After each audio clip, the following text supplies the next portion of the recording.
Hi this is காஞ்சி சமையல். Today என்ன பார்க்க போகிறோம்னா ஈவினிங் ஸ்நாக்ஸ் தான் பார்க்க போகிறோம். பசங்க வர நேரமாச்சுலே சரி அவங்களுக்கு ஏதாச்சும் செஞ்சு கொடுக்கலாமே சொல்லிட்டு ஃப்ரீசரில் எந்த அறிவாளி முட்டை வச்சாங்கன்னு தெரில.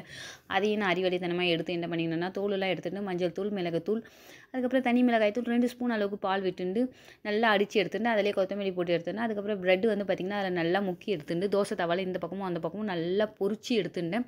அதுக்கப்புறம் பார்த்திங்கன்னா கொஞ்சம் வெஜிடபிள்ஸ் ஃப்ரூட்ஸ் வந்து கட் பண்ணி எடுத்து வச்சுட்டேன். மாதுளையும் இன்றைக்கி வந்து பார்த்திங்கன்னா ஆப்பிளும் எடுத்து வச்சுருந்தேன். நேற்று வந்து பார்த்திங்கன்னா வீட்டிலேயே வந்து பப்பாளி பழம் காய்ச்சிச்சு, ஸோ அதை எடுத்து வச்சுருந்தேன்.